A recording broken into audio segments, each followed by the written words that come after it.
മൂകം കരോതി വാചാലം പങ്കും ലംഘയതേ ഗിരിം യത്കൃപാതമഹം വന്ദേ പരമാനന്ദമാധവം.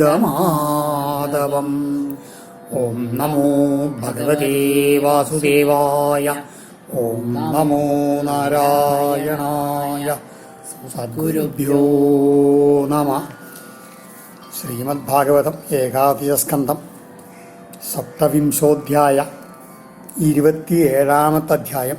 ഇവിടെ ക്രിയായോഗമാണ് ഭഗവാൻ പറഞ്ഞു കൊടുക്കുന്നത് ഉദ്ധവന്.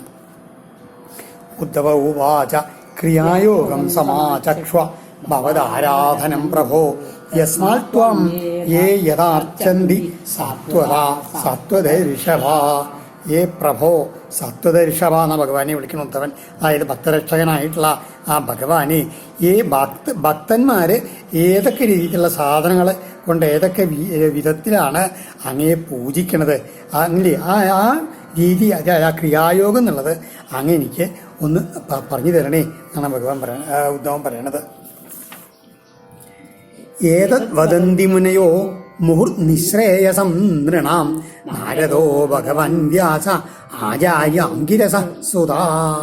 ആ ശ്രേഷ്ഠനായിട്ടുള്ള നാരദൻ, അതുമാതിരി പൂജ്യനായിട്ടുള്ള വ്യാസൻ, അതുമാതിരി അങ്കിരസിൻ്റെ പുത്രനായിട്ടുള്ള എൻ്റെ ആചാര്യനായിട്ടുള്ള ബൃഹസ്പതി, ഇങ്ങനെ അതുമായുള്ള മഹർഷിമാരെല്ലാം നൃണാം നിശ്രേയസം ഏതൽ മുഹു വദന്തി. അതായത് ഇവരെല്ലാവരും പറഞ്ഞിട്ടുണ്ട് മനുഷ്യന്മാർക്ക് വളരെ നിശ്രേയസത്തിനായിട്ടുള്ളതാണ്, അതായത് ശ്രേയസ്കരായിട്ടുള്ളതാണ് ഈ ക്രിയായോഗം. അതായത് ഭഗവാന് ഓരോ ഇതിലുള്ള പൂജകൾ എന്നുള്ള പൂജാക്രമങ്ങളുണ്ടല്ലോ, അതെല്ലാം ശ്രേഷ്ഠമാണെന്ന് ഈ മഹർഷിമാരൊക്കെ അനവധി തവണ പറഞ്ഞിട്ടുണ്ടെന്നാണ്.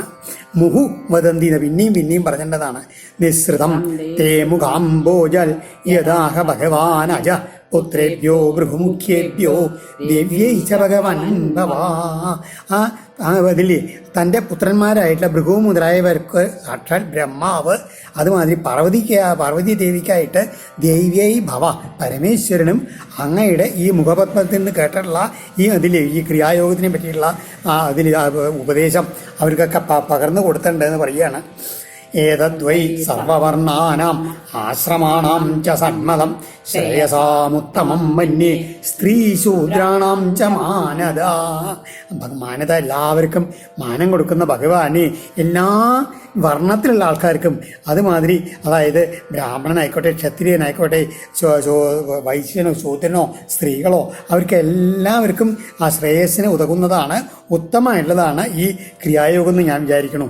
ഏതൽ കമലപത്രക്ഷ കർമ്മബന്ധ വിമോചനം ഭക്തായ ചാനുരക്തായ ബ്രൂഹി വിശ്വേശ്വരേശ്വര.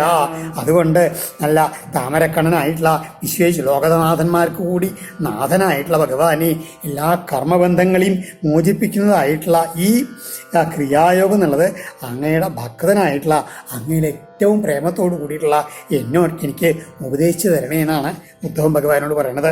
അപ്പോൾ ഭഗവാൻ മറുപടി പറയാൻ തുടങ്ങുകയാണ്. ശ്രീ ഭഗവാനുവാച നഹ്യന്തോ അനന്തപാരസ്യ കർമ്മകാണ്ഡസ്യ ചോദ്ധവ സംക്ഷിപ്തം വർണ്ണയിഷ്യാമി യഥാവൽ അനുപൂർവശാ. ഉദ്ധവ, ഒരു കാര്യം മനസ്സിലാക്കിയിട്ടുണ്ടോ? അതായത് അവസാനമില്ലാത്തതാണെന്ന് പറയണേ ഈ കർമ്മകാണ്ഡം എന്നുള്ളത്. അതിനെ ഒരിക്കലും പക്ഷെ എന്തുണ്ട്, അതിൻ്റെ ഒരു ഭാഗമാണ് ഈ ക്രിയായോഗം. അത് എത്ര അതിൻ്റെ രീതിയിൽ പറയേണ്ട നിശ്ചയമില്ല. അതുകൊണ്ടൊരു കാര്യം ചെയ്യാം, ഒന്ന് ചുരുക്കിയിട്ട് വേണ്ട വിധത്തിൽ ഞാൻ അങ്ങക്ക് അതിൻ്റെ ക്രമത്തിനനുസരിച്ച് അങ്ങക്ക് പറഞ്ഞു തരാം എന്നാണ് ഭഗവാൻ പറയണത്. വൈദിക താന്ത്രികോ മിശ്ര ഇതിനെ ത്രിവിധോ മഖ ത്രയാണം ഈപ്സിതേനൈവ വിധിനാമാം സമർച്ചയേൽ. എന്നെ പൂജിക്കുന്നതിന് 3 തരത്തിലുള്ള വിധികളുണ്ട് എന്നാണ്. അതായത് ഒന്ന് വൈദികം, വേദത്തിൽ പറഞ്ഞ രീതിയിൽ, പിന്നെ തന്ത്രങ്ങളിൽ പറഞ്ഞുള്ളത്, പിന്നെ ഒന്ന് മിശ്രം, അതായത് ഇത് രണ്ടും കൂടി കൂടിക്കലർന്നത്. ഇങ്ങനെ ഈ 3 തരത്തിലുള്ള പൂജകളിൽ വെച്ച് ഇഷ്ടമുള്ള ഇതിൽ അനുഷ്ഠാനത്താൽ തന്നെ എന്നെ നമുക്ക് ഏത് വേണിച്ചാൽ രീതി വേണിച്ചാൽ ഇതിൽ സ്വീകരിക്കാം എന്നാണ് പറയണത്. അതനുസരിച്ചിട്ട് എന്നെ പൂജിക്കണം. യത് സ്വനിഗമേനോക്തം ദ്വിജത്വം പ്രാപ്യ പൂരുഷ യഥായജേതമാം ഭക്ര്യാ ശ്രദ്ധയാ തന്നിബോധമേ. ആ പുരുഷൻ അതായത് ഒരു പുരുഷൻ എന്ത് ചെയ്യണം, വേദം കൊണ്ട് പറയപ്പെട്ടിരിക്കുന്നത് അതിൽ ആ ബ്രാഹ്മണൻ എന്നുള്ള അവസ്ഥയെ പ്രാപിച്ചതാണ് ദ്വിജത്വം എന്ന് പറഞ്ഞാൽ. അതിൽ സംസ്കാരങ്ങളൊക്കെ കഴിഞ്ഞ് ഉപനയനമൊക്കെ കഴിഞ്ഞാൽ ഗുരുപദ ഭക്തിയോട് കൂടിയിട്ട് എന്ത് ചെയ്യണം, ശ്രദ്ധയാ യഥാ മാം എങ്ങനെ ഏത് വിധത്തിൽ ശ്രദ്ധയോട് കൂടി യജിക്കണോ, ആ യജിക്കണം എന്ന് വിധിച്ചിട്ടുണ്ടോ അത് ഞാൻ എന്താ അങ്ങേക്ക് പറഞ്ഞു തരാം. അതായത് അർച്ചായം സ്തണ്ഡിലെ അഗ്നൗ വാ സൂര്യേ വാ സുഹൃതി ദ്വിജേ ദ്രവ്യേണ ഭക്തിയുക്തോർച്ചയിൽ സ്വഗുരും മാം അമായയാ. പലതരത്തിൽ എന്നെ പൂജിക്കാന്ന് പറയാണ് അർച്ചായം. അതായത് ഒരു വിഗ്രഹം വെച്ചിട്ട് അതിൽ പൂജിക്കാം. പിന്നെ സ്തണ്ഡിലെ നിലത്ത് ഇതിലേക്ക് ചിത്രം വരച്ച അതിൽ പദ്മട്ടോ അല്ലാന്നുണ്ടെങ്കിൽ കളം വരച്ചിട്ടോ അങ്ങനെ ഇതില്ലേ ചിത്രം അങ്ങനെ പല രീതിയിൽ സ്തണ്ടിൽ നിലത്ത് പൂജിക്കാം. അഗ്നിയിൽ ഹോമിച്ചുകൊണ്ടാവാം, സൂര്യനിലാവാം, ജലത്തിലാവാം, ഹൃദയത്തിൽ മാനസപൂജയായിട്ട് അങ്ങനെയാവാം. അല്ലെങ്കിൽ ഒരു ബ്രാഹ്മണ അതിഥിയായിട്ടുള്ള ഒരു ബ്രാഹ്മണനെ മുമ്പിലിരുത്തിയിട്ട് ആ ബ്രാഹ്മണനിൽ പൂജിക്കാം. അമായയാ സ്വഗുരും മം. അങ്ങനെ എങ്ങനെയത് ഒട്ടും കാപട്യം കൂടാണ്ട് സ്വഗുരും മാം, ആ എൻ്റെ ഗുരുവാണ് ഭഗവാൻ എന്നുള്ള ഭാവത്തോട് കൂടിയിട്ട് ആ എന്നെ പൂജാപദാർത്ഥങ്ങളെ കൊണ്ട് ഭക്തിയോട് കൂടിയിട്ട് പൂജിക്കണം. പൂർവം സ്നാനം പ്രകുർവീര ദൗതതന്തോംഗശുദ്ധയേ ഉഭയൈരവിജസ്നാനം മന്ത്രേ മൃദ്ഗ്രഹണാദിനാ. ആദ്യമായിട്ട് എന്താ ചെയ്യേണ്ടത്, ശരീരത്തിനെ ദേഹശുദ്ധി വരുത്തുക. അതിനായിട്ട് നല്ല പല്ലുതേപ്പ് ഇതൊക്കെ കഴിഞ്ഞതിന് ശേഷം വേദത്തിലും തന്ത്രങ്ങളിലൊക്കെ പറഞ്ഞ രീതിയിലുള്ള അതുകൊണ്ട് മണ്ണ്, ചാണകം തകർത്തുള്ള പല ലേപനദ്രവ്യങ്ങളുണ്ട് ശുദ്ധാക്കാനുള്ളത്. അതുകൊണ്ട് ദേഹശുദ്ധിയും അന്ധകരണ ശുദ്ധിയൊക്കെ വരിക്കുന്ന രീതിയിൽ ആ സ്നാനം ചെയ്യണം. അതെങ്ങനെ ചെയ്യണം, ബ്രാഹ്മ മുഹൂർത്തത്തിൽ എഴുന്നേറ്റിട്ട് വേണം ഇതൊക്കെ ചെയ്യാൻ. മറ്റുള്ള നിയമങ്ങളൊക്കെ സ്മൃതിയിൽ നിന്ന് മനസ്സിലാക്കിയിട്ട് അതൊന്നും ഇവിടെ വിസ്തരിക്കില്ല. അതൊക്കെ ആ രീതിയിൽ ചെയ്യണം എന്നാണ് ഭഗവാൻ പറയണത്. സന്ധ്യോപാസ്ത്യാദികർമാണി വേദേനാചോദിതാനി മേ പൂജാന്തൈ കൽപ്പയേൽ സമ്യക് സങ്കൽപ്പ കർമ്മപാവനിം. വേദേന ആചോദിതാനി, വേദങ്ങളിൽ നിയമിക്കുള്ളതില്ലേ ആ കർമാണി സന്ധ്യാവന്തരാദി കർമ്മങ്ങളോട് കൂടിയിട്ട് ആ നല്ല സമ്യക് സങ്കല്പ ശുദ്ധമായിട്ടുള്ള ആ മനസ്സുകൊണ്ട് വെച്ചുള്ള സങ്കല്പം കൊണ്ട് എന്ത് ചെയ്യണം, മഹത്തായിട്ടുള്ള ശുദ്ധമായിട്ടുള്ള കർമ്മത്തെ എൻ്റെ പൂജയുണ്ടല്ലോ അത് ഇതില്ലേ കർമ്മം എന്നുള്ള രീതിയിൽ എന്നെ പൂജിക്കണം എന്നാണ് ഭഗവാൻ പറയണത്. ആ മനസ്സ് ശുദ്ധമായിരിക്കണം, ശരീരം ശുദ്ധമായിരിക്കണം, ആ സങ്കല്പം ശുദ്ധമായിരിക്കണം. ഈ 3 ഭാവത്തിലാണ് പൂജ നടത്തേണ്ടത്. ശൈലി ദാരുമയി ലൗഹി ലേപ്യാലേഖ്യൈകരി മനോമയി മണിമയി പ്രതിമ അഷ്ടവിധാസ്മൃത. പ്രതിമയിൽ പൂജിക്കണം എന്ന് പറഞ്ഞില്ലേ ആദ്യം. അതായത് അത് 8 തരത്തിലുള്ള പ്രതിമകളുണ്ടെന്നാണ് പറഞ്ഞത്. അതായത് ശൈലി ആ കല്ലുകൊണ്ട് ശില കൊണ്ട് ഉണ്ടാക്കിയുള്ളത്, ദാരുമയി മരം കൊണ്ട് ഉണ്ടാക്കിയുള്ളത്, ലൗഹി ലോഹം കൊണ്ട് ഉണ്ടാക്കിയുള്ളത്, ലേപ്യ അതായത് എന്തെങ്കിലും ചിത്രം വരച്ച് ലേപനം ചെയ്ത് ഉണ്ടാക്കിയുള്ളത്. അല്ല ഈ ഇതിൽ മണ്ണോ പൊടിയൊക്കെ അതിൽ എന്താണ് ഈ ചന്ദനം കുങ്കുമം എന്നുള്ള ലേപന ദ്രവ്യങ്ങൾ കൊണ്ട് ഉണ്ടാക്കിയതാണ് ലേപ്യ എന്ന് പറയുക. പിന്നെ ലേഖ്യ എന്ന് വരച്ചുണ്ടാക്കിയിട്ടുള്ളത്, സൈകരി മണൽ കൊണ്ട് ഉണ്ടാക്കിയിട്ടുള്ളത്, പിന്നെയോ മനോമയി മനസ്സുകൊണ്ട് സങ്കല്പിച്ചുണ്ടാക്കിയിട്ടുള്ളത്, അല്ലാതെ നിങ്ങൾ ഒരു മണിമയി രത്നങ്ങളെ കൊണ്ട് ഉണ്ടാക്കിയിട്ടുള്ളത്. ഇങ്ങനെ 8 തരത്തിലുള്ള ബിംബങ്ങളുണ്ടെന്നാണ് പറയാറ് വേദത്തിൽ പറഞ്ഞിട്ടുള്ളത്. ചലാചലേരി ദ്വിവിധ പ്രതിഷ്ഠാജീവ മന്ദിരം ഉദ്വാസാവാഹനേനസ്ത സ്ഥിരായാം ഉദ്ധവാർച്ചനേ. അതുമാതിരി ഉദ്ധവ 2 തരത്തിലുണ്ട്. അതായത് ചല എന്നും അചല എന്നുള്ളതും 2 തരത്തിലും ഈ പ്രതിഷ്ഠകളെ പറയാറുണ്ട്. അതായത് ഒന്ന് ഇളകുന്നത്, മറ്റൊന്ന് ഇളകാത്തത്. എങ്ങനെയെന്ന് വെച്ച് കഴിഞ്ഞാൽ ഈ ഭഗവാന്റെ അമ്പലം ക്ഷേത്രമൊക്കെ ഉണ്ടല്ലോ അതൊക്കെ സ്ഥിരപ്രതിഷ്ഠകളാണ്. അവിടെ ദിവസമുള്ള ഉദ്വാസനവും ആവഹനവും ഒന്നും ഭവിക്കില്ല. അവിടെ സ്ഥിരമായിട്ട് ആദ്യം ഇതിൽ തന്ത്രി പ്രതിഷ്ഠ ചെയ്യുന്ന സമയത്ത് അവിടെ അദ്ദേഹത്തിൻ്റെ മാനസപൂജ നടത്തിയിട്ട് ആവാഹിച്ചിട്ടാണ് ആ ബിംബത്തിലേക്ക് ആ ചൈതന്യം കൊടുത്തിട്ടുണ്ടായിരിക്കും. പിന്നെ വല്ല ഉത്സവങ്ങളോ അല്ലെങ്കിൽ താന്ത്രികമായിട്ടുള്ള ബ്രഹ്മകലശം അങ്ങനെയൊക്കെ ചെയ്യുന്ന സമയത്ത് ആ വീണ്ടും ചൈതന്യം വർദ്ധിപ്പിക്കാൻ വേണ്ടിയിട്ട് ആ ഇതൊക്കെ പൂജകൾ ചെയ്യും. അല്ലെങ്കിൽ സാധാരണ രീതിയിൽ അത് സ്ഥിരമായിട്ട് അതിനാണ് സ്ഥിരചല അതിലെ അചല പ്രതിഷ്ഠ എന്ന് പറയാം. പിന്നെയോ അസ്ഥിരായം വികൽപ്പസ്യാൽ സ്തംഭിലേതു ഭവേൽ ദ്വയം സ്നപനം ത്വവിലേപ്യായം അന്യത്ര പരിമാർജനം. ഇനി സ്ഥിരമല്ലാത്ത ആചലായുള്ള പ്രതിഷ്ഠയിൽ അതിനെങ്ങനെയാണെന്ന് വെച്ച് കഴിഞ്ഞാൽ സ്തണ്ടിലേതു അതായത് ദ്വയം ഭവേൽ അവിലേപ്യായാം സ്തവനം അന്യത്ര പരിമാർജനം. ഇങ്ങനെ ഈ സ്ഥിരപ്രതിഷ്ഠ അല്ലാത്തതിനാണ് ഇതുണ്ടല്ലോ ചലിക്കുന്നത്. അതായത് സാളഗ്രാമം അങ്ങനെ ചെറിയ ചെറിയ വിഗ്രഹങ്ങളൊക്കെ വെച്ചുകൊണ്ട് അത് കഴിഞ്ഞാൽ കഴുകിയെടുത്ത് വെച്ച് നമ്മൾ വേറെ എവിടേക്കെങ്കിലും കൊണ്ടുപോകും. അതാണ് വെച്ചാൽ അത് സാധകൻ്റെ ഇഷ്ടാനുസരണം ചെയ്യാം എന്ന് പറയുകയാണ്. പിന്നെ ഭൂമിയിലാണ് വെച്ചാൽ വേണമെച്ചാൽ എന്ത് ചെയ്യാം, എഴുതി ഉണ്ടാക്കിയിട്ടോ അല്ലെങ്കിൽ വരച്ചുണ്ടാക്കാതെ കഴിഞ്ഞാൽ അത് അഭിഷേകം ചെയ്തിട്ട് അവസാനം തുടച്ച് കളയാം. ഇനി വേറെ ചിലത് പൊടിയൊക്കെ ഉണ്ടാകുന്ന വെച്ചാൽ അത് കൈകൊണ്ട് തുടച്ച് കളഞ്ഞാൽ മതി എന്നാണ്. ദ്രവ്യൈ പ്രസിദ്ധൈർ മദ്യാഗ പ്രതിമാദിഷ്വമായിന ഭക്രസ്യ ജല യഥാലബ്ധൈ ഹൃദി ഭാവേന ചൈവഹി. ഈ പ്രസിദ്ധൈ ദ്രവ്യൈ ഈ പ്രതിമകളിലുള്ള പൂജകളൊക്കെ എങ്ങനെയാണ്, ഒട്ടും അതിൽ കപടമില്ലാതെ ഭക്തിയോട് കൂടിയിട്ട് എന്താ വെറുതെ ധാരാളം സമ്പത്ത് എന്നല്ല, യഥാലബ്ധൈ ഹൃദി ഭാവേന ച മദ്യാഗ നമുക്ക് കയ്യിൽ കിട്ടുന്ന നമ്മുടെ അവസ്ഥയ്ക്കനുസരിച്ച് എന്താ കിട്ടുക അതുകൊണ്ട് പൂജിക്കാം. ഇതൊന്നുമില്ലെങ്കിൽ അതിന് എന്താണ് ഹൃദി ഭാവേന ഹൃദയത്തിലുള്ള സങ്കല്പം കൊണ്ടും എന്നെ പൂജ ചെയ്യാമെന്ന് പറയുകയാണ്. എന്നിട്ടോ അതിന് വലിയ ഓരോ രീതികൾ പറയുകയാണ്. സ്നാനാലങ്കരണം പ്രേഷ്ടം അർച്ചായാമേവദുദ്ധവ സ്തണ്ടിലേ തത്വവിന്യാസോ വന്നാവാജ്യപ്ലുതം ഭവി സൂര്യേചാഭ്യർഹണം പ്രേഷ്ടം സലിലേ സലിലാദിഭി ശ്രദ്ധയോവാഹൃതം പ്രേഷ്ടം ഭക്രേന മമ വാര്യവീ. അതാണ് പറയണത്.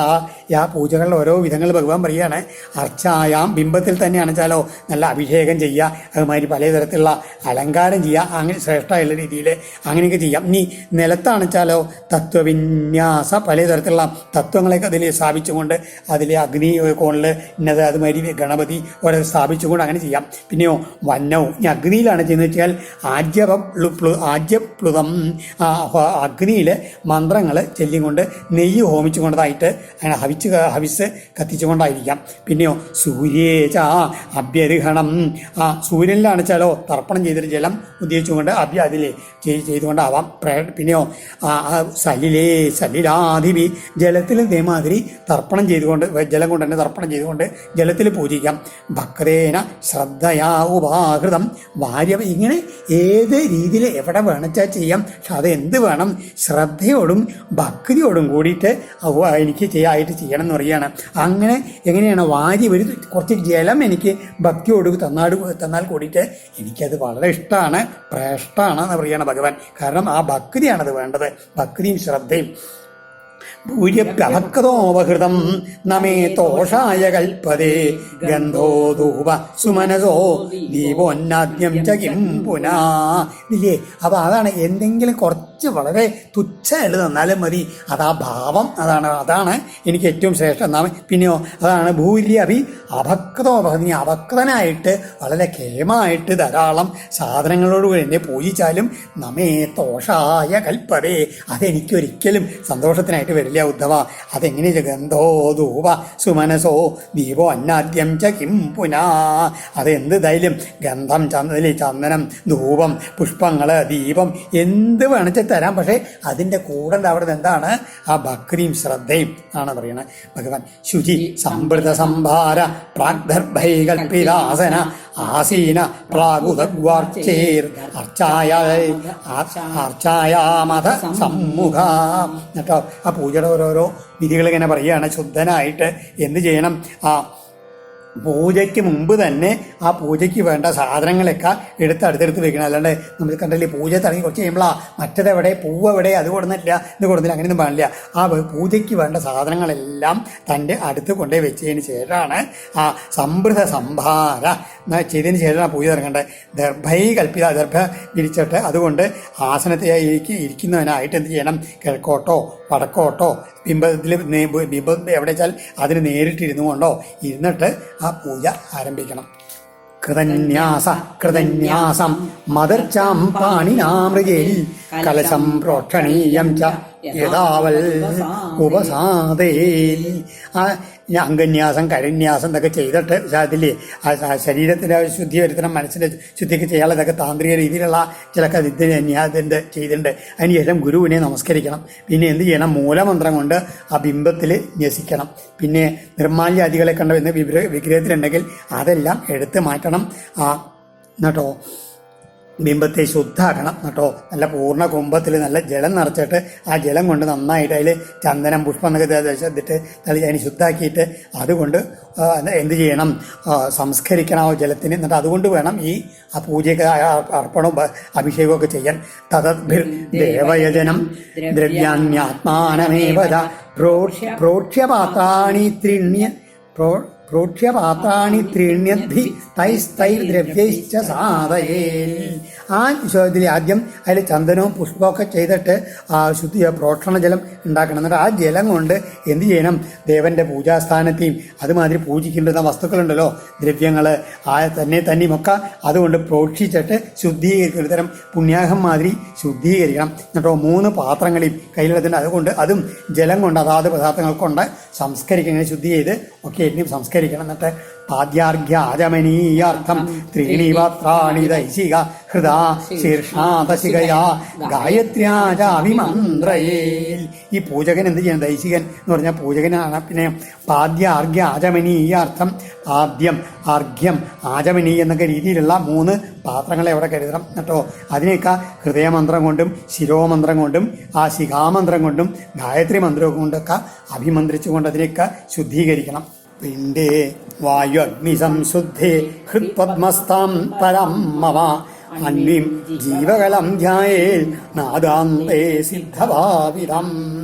വായു അഗ്നി സംശുദ്ധേ, ആ വായു അഗ്നി ഇതൊക്കെ പരിശുദ്ധമാക്കപ്പെട്ടിട്ടുള്ള നമ്മുടെ ഹൃദയത്തെ ശരീരത്തിൽ അതിൻ്റെ ഹൃദയമാകുന്ന താമരയിലിരിക്കുന്ന നാദത്തിൻ്റെ അവസാനത്തിൽ ആ സിദ്ധന്മാരെ ധ്യാനിക്കപ്പെടുന്നതായിട്ടുള്ള ഏറ്റവും അണ്ണിയും ചെറുതായിട്ടുള്ളതായിരുന്ന ഇല്ലെന്നാലോ പരമശ്രേഷ്ഠമായിട്ടുള്ള ആ നമ്മുടെ ജീവനുണ്ടല്ലോ, നമ്മുടെ ഉള്ളിലിരിക്കുന്ന അംശകലയെ അതിനെ ധ്യാനിക്കണം. അതായത് നമ്മുടെ ഹൃദയത്തിലുള്ള ആത്മാവിനെ ആദ്യം പൂജകൻ ധ്യാനിക്കണം കേട്ടോ.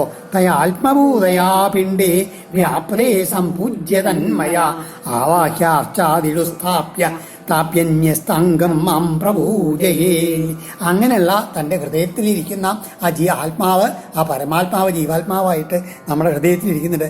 ആ ജീവാത്മാവിനെ ധ്യാനിച്ചു കൊണ്ടുവന്നിട്ട് ആവാഹിച്ചിട്ട് എന്ത് ചെയ്യണം, ആ ആത്മാവായിട്ട് താൻ ഭവിച്ചു എന്ന് വിചാരിച്ചിട്ട് അതിനാൽ വ്യാപിക്കപ്പെട്ട പിണ്ടത്തിൽ അതിനെ ഈ പിണ്ടത്തിൽ പുറത്തു വയ്ക്കുന്നതില്ലേ നന്നായി പൂജിച്ചുകൊണ്ട് അതാകുന്ന സ്വരൂപത്ത് കൂടിയനായിട്ട് ഈ പ്രതിമകളിൽ ആവാഹിച്ചിട്ട് എന്ത് ചെയ്യണം, അവിടെ സ്ഥാപിക്കണം. എന്നിട്ടോ ആ മനസ്സിലുള്ള രൂപം അവിടെ പ്രതിമയിൽ ആവാഹിച്ച് അവിടെ ഇരുത്തി അങ്ങോട്ട് സങ്കല്പിച്ചിട്ട് പിന്നെയാണ് പൂജ തുടങ്ങേണ്ടത്. അപ്പോൾ നമ്മുടെ ഹൃദയത്തിലുള്ള ആ ആത്മാവിനെയാണ് ആദ്യം നമ്മൾ ആവാഹിച്ചിട്ട് ആ പ്രതിമയിലേക്ക് കൊണ്ടുവരണത്.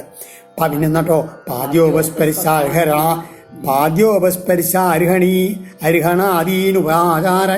ഉപചാരൻ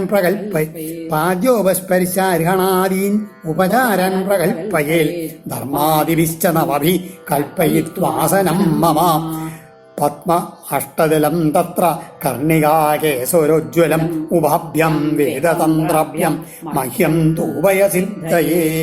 അതിനുശേഷം ധർമ്മം മുതലായിട്ടുള്ള 9 ശക്തികളെ കൊണ്ട് എന്ത് ചെയ്യണം, എനിക്ക് ആ പീഠത്തെ കൽപ്പിക്കണം. അതിൽ ഒരു വലിയ താമര, അതിൻ്റെ നടുക്കുള്ള ആ കേസരങ്ങളിൽ പ്രകാശിക്കുന്ന ഇതില്ലേ 8 തലത്തിലൊരു താമരയായിട്ടാണ് സങ്കല്പിക്കേണ്ടത്.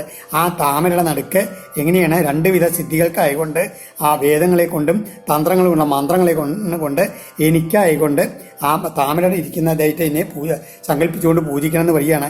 അങ്ങനെ പൂജകളെ പാദ്യോപസ്പരിച്ച അരുഗണാദീൻ, പാദ്യം ആചമനീയം അർഘ്യം എന്നുള്ള ഉപചാരങ്ങളെയൊക്കെ സങ്കല്പിച്ചുകൊണ്ട് എനിക്ക് നൽകണം എന്ന് പറയുകയാണ്. അതായത് ആ മനസ്സിലുള്ള ആ താമര ഉണ്ടായിരുന്നല്ലോ, ആ താമരയെ തന്നെയാണ് പുറത്തുവിടെ 8 തലമുള്ള ഒരു താമരയിലാണ് ആ നമ്മുടെ ഹൃദയത്തിലുള്ള ആത്മാവ് ഇഷ്ടദേവ രൂപത്തിലവിടെ പ്രതിമയിൽ വന്നിരിക്കുന്നത് സങ്കല്പിച്ചുകൊണ്ടാണ് ഈ പൂജകളൊക്കെ ചെയ്യേണ്ടത് എന്നിട്ടോ.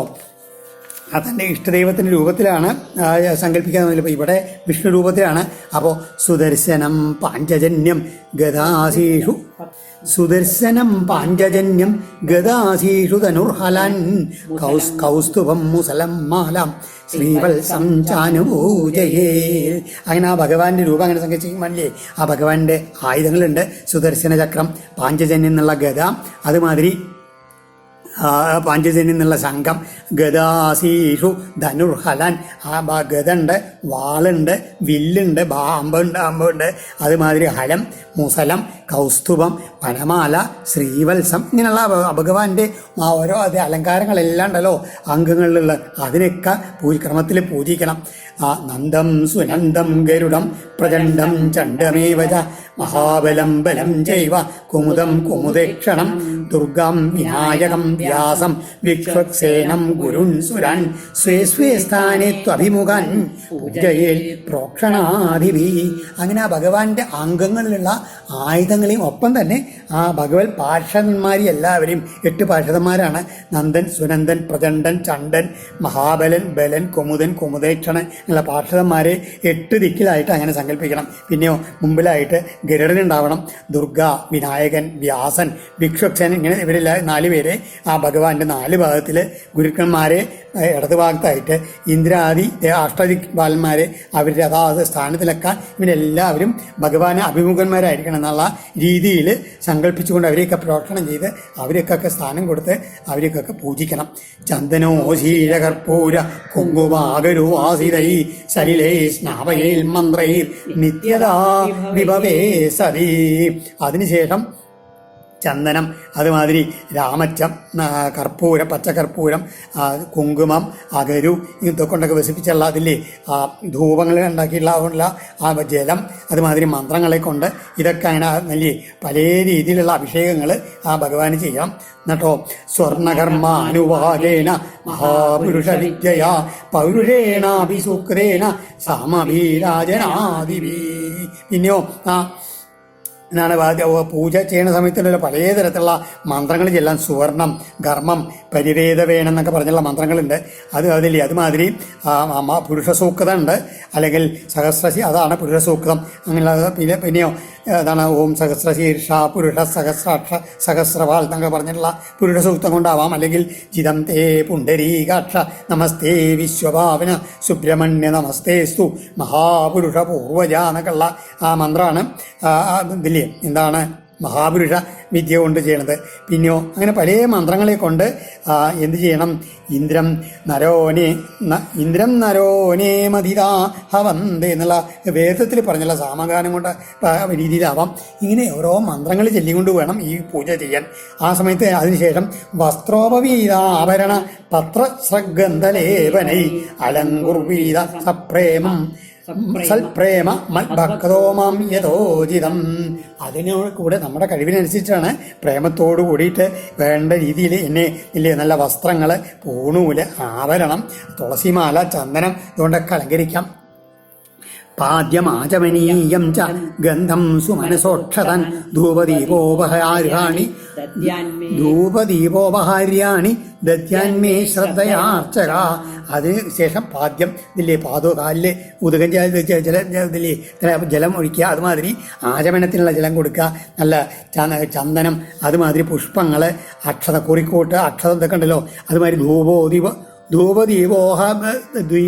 ധൂപദീപോപഹാര്യാണി ധൂപം, ദീപം, നൈവേദ്യം, ഇതിന് എന്തൊക്കെ കഴിവുകളുണ്ടോ അതനുസരിച്ച് അതെല്ലാം എനിക്ക് അർപ്പിക്കാൻ പൂജ ശ്രദ്ധയോട് കൂടിയിട്ട് എന്ന് പറയുകയാണ്. ഗുഡപായസ സർപ്പീംഷി ഷഷ്കുല്യാപൂപമോദകൻ സംയാവതരിസൂപംശ്ച നൈവേദ്യം സതി കൽപ്പയേ. പലതരത്തിലുള്ള നേദ്യങ്ങളാവും. അതൊക്കെ നമുക്ക് എല്ലാം പൂജയ്ക്ക് വേണമെന്നില്ല. ഇതൊക്കെ നമ്മളുടെ കഴിവിനനുസരിച്ച് മാത്രമേ വേണ്ടൂ. പറഞ്ഞില്ലേ, കുറച്ച് ജലം കൊടുത്താൽ തന്നെ ഭഗവത് സന്തോഷമാവും. ഇതെന്താണ്? ഗുഡപായസ സർപ്പീംഷി, നല്ല ശർക്കര അല്ലെങ്കിൽ പാല് ഒക്കെ നെയ്യ് എന്നൊക്കെ ചേർത്തിട്ടുള്ള പായസം. അതുമാതിരി ഷഷ്കുല്യാപൂപമോദകൻ, മുറുക്ക്, അപ്പം, കൊഴക്കട്ട എന്നൊക്കെ ഇല്ലേ. സംയാവതതി സൂപാൻ, അതുമാതിരി തൈരിൽ വേവിച്ചുള്ള ഗോതമ്പം എന്നാണ്. അതാണ് ഈ സംയാവതതി സൂപാൻ എന്നുള്ളത്. വേവിച്ചുള്ള ഗോതമ്പം എന്നാണ് പറയുക. പിന്നെ നൈവേദ്യം, പലതരത്തിലുള്ള നൈവേദ്യങ്ങൾ ഉണ്ടാക്കാം. വിഭവേ സതി, അതിന് ഐശ്വര്യം ഉണ്ടാവാൻ ഉള്ള ആൾക്കാർ ഐശ്വര്യം ഉണ്ട് വെച്ചാൽ നമ്മുടെ കേമത്തിനനുസരിച്ച് പലതും കൽപ്പയയിൽ ചെയ്യുക, അങ്ങനെ പൂജകൾ ചെയ്യാന്ന് പറയുകയാണ്. പിന്നെയോ അഭ്യങ്കോന്മർദ്ദനാദർശ ദന്തധാവാ വിരേചനം അന്നാദ്യഗീത നൃത്യാദി പർവണി ശ്രുതാന്വകം അഭ്യങ്കോന്മർദ്ദന ആദർശ ദന്തതാവാഭിഷേചനം. അതിൽ ഷോഡശ സാധനയുള്ള തരത്തിലുള്ള പൂജയ്ക്ക് നമ്മൾ ഈ അഭ്യംഗ സ്നാനത്തിനുള്ള നല്ല എണ്ണ കൊണ്ടുള്ള അത് ചെയ്യാം. അതുമാതിരി ശരീരത്തിൽ അതിനെ ഉന്മർദ്ദനം വാകയൊക്കെ തേച്ച് കുളിപ്പിച്ചു എന്നുള്ള വാകച്ചാർത്തൊക്കെ ഇല്ലേ, അങ്ങനെയൊക്കെയുള്ള പ്രവൃത്തി ചെയ്യാം. ആദർശം നല്ല കണ്ണാടിയൊക്കെ ഇതിൽ പൂജിക്കുക. അതുമാതിരി അഭിഷേകം ചെയ്യുക. ഇത് എന്താണ് മുഖശുദ്ധി എന്നുള്ള ഇതൊക്കെ ചെയ്യുക. പിന്നെ അന്നാദ്യ നല്ല എല്ലാവർക്കും നല്ല പഞ്ചാമൃതം കൊണ്ടുള്ള അഭിഷേകം ചെയ്യുക. പല തരത്തിലുള്ള അഭിഷേകങ്ങൾ ചെയ്യുക. പിന്നെയോ അത് കഴിഞ്ഞാൽ പല തരത്തിലുള്ള ഗീതങ്ങൾ പാടി ഭഗവാനെ സന്തോഷിപ്പിക്കുക. ഒപ്പം തന്നെ വാദ്യങ്ങളോട് കൂടിയിട്ട് അങ്ങനെ നൃത്തങ്ങൾ ചെയ്യുക. ഇങ്ങനെ ദിവസവും ഒരു ഉത്സവ രീതിയിൽ അല്ലെങ്കിൽ അല്ലാന്നുണ്ടെങ്കിലോ പർവണി വാവ് മുതലായിട്ടുള്ള വിശേഷ ദിവസങ്ങളിലൊക്കെ ഇങ്ങനെ വേണ്ട രീതിയിൽ ഉത്സവഭാവത്തിലും എന്നെ പൂജിക്കാന്ന് പറയുകയാണ്. വിധിനാ വിഹിതേ കുണ്ടേ മേഖലാകർത്തവേദിവി അഗ്നിമാതായ പരിതം സമൂഹേൽ ആണിനോദിതം. ഇങ്ങനെ ഇനി വേറെ ഇതിൽ അഗ്നിയിൽ വിധിപ്രകാരം മേഖലാഗർത്തവേദി, മേഖലാ ഗർത്തം വേദി ഇതൊക്കെ കൂടി ഉണ്ടാക്കിയിട്ടുള്ള അഗ്നികുണ്ടങ്ങളുണ്ടല്ലോ, അതിൽ അഗ്നി ജ്വലിപ്പിച്ചിട്ട് അതിൽ പല 4 ഭാഗത്തും ഇരുന്നുകൊണ്ട് കൈകളെ കൊണ്ട് അതിൽ പല മന്ത്രങ്ങളൊക്കെ ചൊല്ലിക്കൊണ്ട് ഇങ്ങനെ അഗ്നിയെ കൂമ്പലായിട്ട് ഇങ്ങനെ കൂട്ടിച്ചേർത്തിട്ട് പരിസ്ഥിതിയാപര്യുക്ഷേ അന്വാദായ യഥാവിധി പ്രോക്ഷണ്യാസാദ്യദ്രവ്യാണി പ്രോക്ഷാഗ്നൗ ഭാവയേതമാം. പലതരത്തിലുള്ളതില്ലേ എന്താ ചണ്ഡീഹോമം അവരിലൊക്കെ അങ്ങനെയാണ്. പലതരത്തിലുള്ള വസ്തുക്കൾ ഇങ്ങനെ അഗ്നിയിൽ ഇങ്ങനെ ഹോമിക്കും. അതിൽ പരിസ്ഥിതി പരത്തിയിട്ട് അതിനെ അതിലിങ്ങനെ പ്രോക്ഷിച്ചുകൊണ്ട് എന്ത് ചെയ്യണം, വിധിപ്രകാരം എന്താ അതിൽ ഓരോ തരത്തിലുള്ള ദ്രവ്യാണി അഗ്നവും പ്രോക്ഷ്യ മാം ഭാവയേത. പല വസ്ത്രത്തിൽ ഭക്ഷണ സാധനങ്ങൾ അതിനുമാതിരി സാരി പലതൊക്കെ അതിൽക്കൊണ്ട് ഈ ഹോമിക്കാരനെന്ന് ചെയ്യാറുണ്ട്. തപ്തജാമ്പൂനത പ്രഖ്യം ശങ്കചക്രഗജാംബുജൈ ലസൽ ചതുർഭുജം ശാന്തം പത്മകിഞ്ചൽ കവാസസം. ഇങ്ങനെയുള്ള ഭഗവതി അഗ്നിനെ ഹോമിക്കുന്ന സമയത്തുണ്ടല്ലോ, എങ്ങനെയാണ് അഗ്നിയിൽ അഗ്നിരൂപത്തിൽ ആരെയാണത് ധ്യാനിക്കേണ്ടത്? ഭഗവാനെ. അതെങ്ങനെ? തപ്ത ജാമ്പൂനത പ്രഖ്യം നല്ല ഉരുക്കിയിട്ടുള്ള സ്വർണം പോലെ പ്രകാശിക്കുന്നതിനായിട്ടുള്ള അതുമാതിരി ശംഖ ചക്രം ഗദ പത്മം ഒക്കെ ധരിച്ചുകൊണ്ട് ഉള്ള 4 കൈകളോടുകൂടി മഞ്ഞപ്പട്ടെടുത്ത നീല നിറത്തിലുള്ള ശാന്തനായിട്ടുള്ള പുഞ്ചിരിക്കുന്ന മുഖത്തോടു കൂടിയിട്ടുള്ള സ്ഫുരൽ കിരീടകടക കടിസൂത്രവരാംഗതം ശ്രീവത്സവക്ഷസംഭ്രാജൽ കൗസ്തുഭം വനമാലിനം. നല്ല മനോഹരമായിട്ടുള്ള ശോഭിക്കുന്ന കിരീടം, കടകങ്ങൾ, അതുമാതിരി കുണ്ടലങ്ങൾ, കടിസൂത്രം ഉണ്ട്, അതുമാതിരി ശ്രീവത്സം മറുമാർത്തുണ്ട്, കൗസ്തുഭരത്നുണ്ട്, വനമാല ധരിച്ചിട്ടുള്ള ജായന്യഭ്യർച്യദാരൂണി അവിഷാഭി ഗൃഹാനി ച പ്രാസ്യാജ്യ ഭാഗാവാകാരവും ദത്വാജാജ്യപ്ലുതം ഹവി. ഇങ്ങനെ ധ്യാനിക്കുന്നവനായിട്ട് വേണ്ട രീതിയിൽ പൂജിച്ചിട്ട് നെയ്കൊണ്ട് അതിൽ ഈ അഭികൃതാനി നനയ്ക്കപ്പെട്ട ദാരൂണി ഈ ഹോമത്തിലെ സമയത്തുണ്ടല്ലോ നെയ്യുകൊണ്ട് ഇങ്ങനെ ഇതാണ് ഇതിൽ സമിത്തുക്കൾ ചെറിയ പ്ലാവിൻ്റെയോ അല്ലെങ്കിൽ പ്ലാച്ചിൻ്റെയൊക്കെ വർഗ്ഗങ്ങളാണ് ഈ ഹോമ സമയത്ത് ഉണ്ടാക്കുക. അതിനെ സമിത്തുക്കളെയൊക്കെ നെയ്യ് കൊണ്ട് ഇതാക്കിയിട്ട് അതിലങ്ങനെ ഇട്ടുകൊണ്ട് ആധാരോ അഗ്നികുണ്ടത്തിൽ ആ നെയ്യ് ഒഴിച്ചിട്ട് വീണ്ടും ഹോമിച്ചുകൊണ്ട് ആദ്യ ഭാഗങ്ങളെയും ദത്വം ഇങ്ങനെ ദാനം ചെയ്തുകൊണ്ട് അഗ്നിയിൽ ഹോമിച്ചുകൊണ്ടാവാം പൂജ എന്ന് പറയുകയാണ്. ജുഹുയൻ മൂലമന്ത്രേണ ഷോഡശർച്ചാവധാനത ധർമാദിഭ്യോ ന്യായം മന്ത്രൈസ്വിഷ്ടകൃതം ബുധാ. ഇങ്ങനെ ഈ നെയ്യിങ്ങനെ ആ അഗ്നിയിലേക്ക് ഇങ്ങനെ പകരണ സമയത്ത് ഭഗവാനെ ധ്യാനിച്ചുകൊണ്ട് ആ ഗുരു പറഞ്ഞു തന്നുള്ള മൂലമന്ത്രവും അതുമാതിരി പുരുഷസൂക്തമൊക്കെ ജപിച്ചുകൊണ്ട് വേണം ഇഷ്ടപൂർത്തി വരുത്തുള്ള എന്താ നമ്മുടെ ആഗ്രഹം എന്ത് ആഗ്രഹവും സാധിപ്പിക്കുന്നതായിട്ടുള്ള ആ ഭഗവാന്റെ പ്രതിബിംബമാണ് ഈ അഗ്നി എന്നുള്ള ഭാവത്തെയാണ് അഗ്നിയെ ധരിച്ചുകൊണ്ടാണ് ഈ ഹോമം നടത്തേണ്ടത്. അഭ്യർത്യാത നമസ്കൃത്യ പാർഷദേഭ്യോ ബലിം ഹരേൽ മൂലമന്ത്രം ജപേൽ ബ്രഹ്മ സ്മരൻ നാരായണാത്മകം. ആ വേണ്ട രീതിയിൽ പൂജ ചെയ്തതിന് ശേഷം പിന്നെ ആ ഭഗവാനെ നമസ്കരിക്കണം. അത് കഴിഞ്ഞ് ഭഗവാന്റെ പാർഷദന്മാരായിട്ടുള്ള എല്ലാവർക്കും ബലി കൊടുത്തുകൊണ്ട് അവരെയും നമസ്കരിക്കണം. അതിനുശേഷം നാരായണാത്മകം ബ്രഹ്മ സ്മരൻ മൂലമന്ത്രം ജപേൽ ആ നാരായണ സ്വരൂപമായിട്ടുള്ള ആ രൂപത്തിൽ ആ പരബ്രഹ്മത്തിനെ അങ്ങനെ ധ്യാനിച്ചുകൊണ്ട് ആ മൂലമന്ത്രത്തിനെ എങ്ങനെ കുറേ നേരം ജപിച്ചുകൊണ്ടിരിക്കണം. എന്നിട്ടോ ദത്വാജവനമുച്ഛേഷം വിശ്വക്സേനായ കൽപ്പയേൽ മുഖവാസം സുരവിമൽ താമ്പൂലാദ്യമതാരികയേൽ. അതിനുശേഷം ആചമനം കൊടുക്കണം ഭഗവാന്. എന്നിട്ടോ ആ ഉച്ഛേഷത്തെ ആ വിശ്വസേനന് കൊടുക്കണം, ഭഗവാന്റെ ഉച്ഛേഷത്തിന് പിന്നെയോ കൽപ്പിക്കണം. അതിനുശേഷം ആ വാസനുള്ള താമ്പൂലം മുതലായിട്ട് മുഖവാസത്തേക്ക് ഭഗവാന് ദാനം ചെയ്യണം. ഭക്ഷണം കഴിഞ്ഞല്ലേ, അപ്പോൾ ഭഗവാന് അത് ചെല്ലിയ വെറ്റില അതൊക്കെ കൊടുക്കണം. എന്നിട്ടോ ദാനം ചെയ്തിട്ട് അദ്ദേഹത്തിനെ സന്തോഷിപ്പിക്കുന്നതായിട്ട് സങ്കല്പിക്കണം. ഉപകായൻ ഗണൻ നൃത്യൻ കർമ്മണ്യഭിനയൻ മമ മൽക്കഥാശ്രാവയൻ ശൃണ്വൻ മുഹൂർത്തം ക്ഷണികോപവേൽ. ഈ പൂജ ഇങ്ങോട്ട് കഴിഞ്ഞ് തുറന്നു കഴിഞ്ഞാൽ അപ്പോഴേക്കും എല്ലാവരും കീർത്തനങ്ങളൊക്കെ അങ്ങനെ ചെല്ലണം. കീർത്തനങ്ങൾ പാടുകളെ ഉറക്കം അങ്ങനെ പാടിക്കൊണ്ടിരിക്കുമ്പോഴേക്കും ആ സന്തോഷത്തിൽ അങ്ങനെ നൃത്തം ചെയ്തുകൊണ്ടും ആ ഭഗവാന്റെ കഥകൾ അങ്ങനെ പറഞ്ഞുകൊണ്ടുണ്ടല്ലോ ആ എങ്ങനെ ഒരു മുഹൂർത്തം ക്ഷണികോപവേൽ. ആ സമയം അങ്ങനെ ഒരു മുഹൂർത്തം അതിൽ അല്പസമയം ആ ഒന്നിലും ധൃതിയില്ലാത്ത രീതിയിൽ അങ്ങനെ ഭാവിച്ചുകൊണ്ട് അങ്ങനെ കഴിയണമെന്ന് പറയുകയാണ്. ധൃതി കൂടാണ്ട് ആ അല്പനേരം ഭഗവാനെ തന്നെ ഭജിച്ചുകൊണ്ട് അവിടെ അങ്ങനെ പൂജ കഴിഞ്ഞിട്ടും അവിടെ കഴിഞ്ഞുകൂടണം. സ്തവൈരുച്ചാവജൈ സ്തോത്രൈർ പൗരാണൈ പ്രാകൃതൈരവി സ്തുത്വാ പ്രസീദ ഭഗവാൻ ഇരി വന്ദേദണ്ഡവൽ. നേരത്തെ പറഞ്ഞില്ലേ മുഹൂർത്തം ക്ഷണികോ ഭവേൽന്, അതായത് കുറച്ച് നേരം അതായത് പൂജകളൊക്കെ ഉണ്ടല്ലോ വഴിപാടായിട്ട് വേഗം കഴിച്ചിട്ട് അടുത്ത ബസ് കിട്ടുമ്പോഴേക്കും ഓടണം എന്നുള്ള രീതിയിലാവില്ല അവരുടെ പൂജ എന്നാണ്. അപ്പോൾ ഈ പൂജകളൊക്കെ കഴിഞ്ഞാൽ പിന്നെ ആ പൂജയുടെ പ്രസാദം സ്വീകരിച്ച് പാട്ടും നൃത്തങ്ങളൊക്കെ പാടി പുരാണ കഥകളൊക്കെ പാടി കുറച്ചു നേരം അവിടെ ചെലവഴിക്കണം. എന്നിട്ടോ എങ്ങനെയാണ് ഉച്ചാവഴൈ പൗരാണൈ പ്രാകൃതൈർ സ്തവൈ സ്തോത്രൈ സ്തുത്വ, അങ്ങനെ പലതരത്തിലുള്ള പുരാണങ്ങളിലും അതുമാതിരി ദേശീയ ഓരോ ഭാഷകളിലും സംസ്കൃതത്തിൽ വേണമെന്നില്ല നമ്മുടെ ഇതിൽ നാടൻ രീതിയിലൊക്കെ ഉണ്ടായിട്ടുള്ള പലതരത്തിലുള്ള കീർത്തനങ്ങളൊക്കെ ഉണ്ടല്ലോ.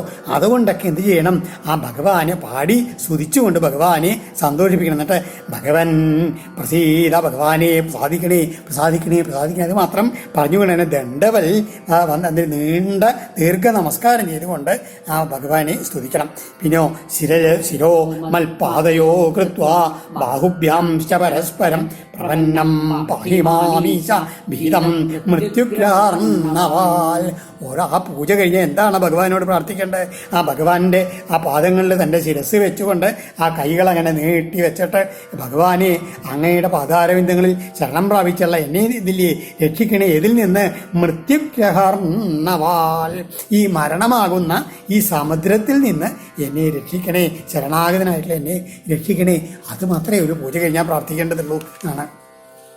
ഇതിശേഷം മയാദത്തം ശിരസ്യാധായ സാദരം ഉദ്വാസയേൽ ചേതുദ്വാസ്യം ജ്യോതിരിതൽ പുനാ.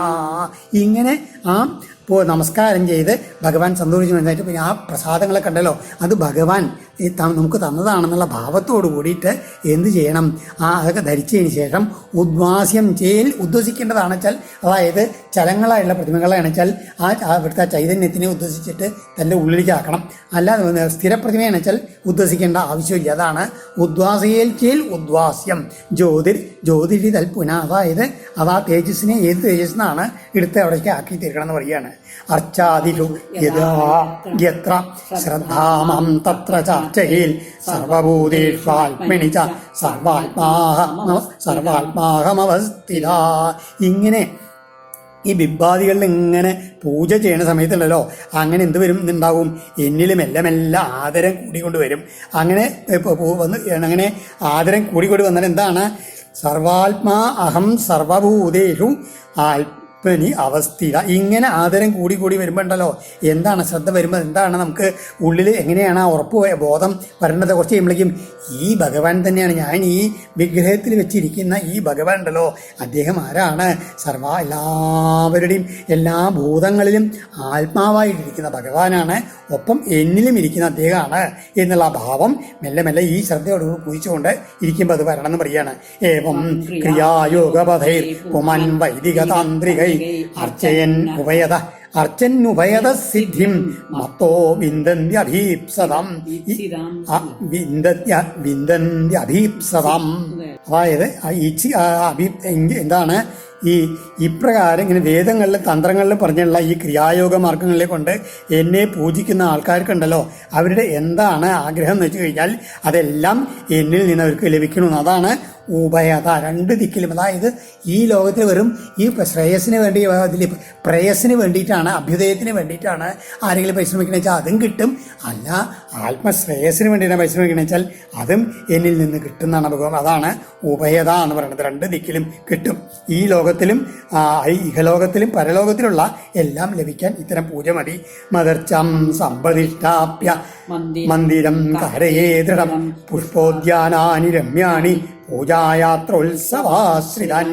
ഇങ്ങനെ എൻ്റെ ബിംബത്തെ നന്നായിട്ട് ഉറപ്പിച്ചിട്ട് അതിൻ്റെ ചുറ്റും ഒരു ക്ഷേത്രമൊക്കെ പണിതിട്ട് പിന്നെയോ വേണ്ട രീതിയിൽ ചെയ്യിച്ചിട്ട് മനോജ്ഞങ്ങളായിട്ടുള്ള ഉദ്യാനങ്ങളൊക്കെ അതിൻ്റെ ചുറ്റും ഉണ്ടാക്കിയിട്ട് എന്നിട്ടോ ആ ക്ഷേത്രത്തിൽ വേണ്ട രീതിയിലുള്ള യാത്രകൾ, ഉത്സവങ്ങൾ ഇങ്ങനെയൊക്കെ ചെയ്യുക എന്ന് വളരെ നല്ല കാര്യമാണ്.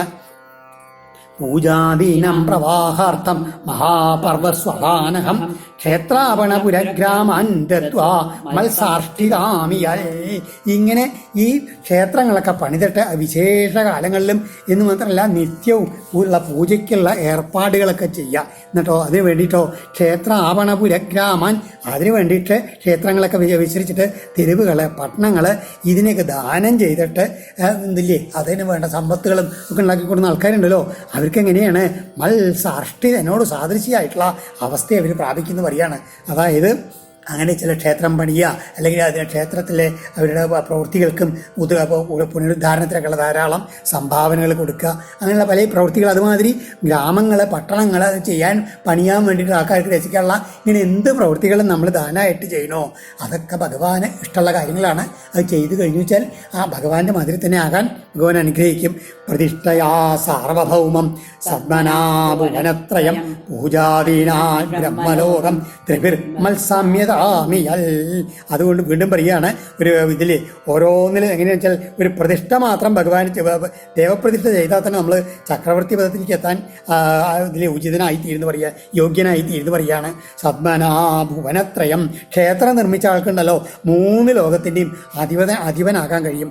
പൂജാദിനാ ബ്രഹ്മലോകം, പൂജാതി കർമ്മങ്ങളെ കൊണ്ട് ബ്രഹ്മലോകത്തെ തന്നെ പ്രാപിക്കാൻ കഴിയും. ഇനി 3 ചെയ്താലോ അത് പ്രതിഷ്ഠ ചെയ്യുക, അതുമാതിരി ക്ഷേത്രം പണിയുക, പൂജയും ചെയ്താലോ മത്സാമ്യത എന്നോട് തുല്യനായിട്ട് തീരാനും പറ്റുന്നൊക്കെ പറയുകയാണ്. അതൊക്കെ അതിൻ്റെ ഫലശ്രുതികളാണ്.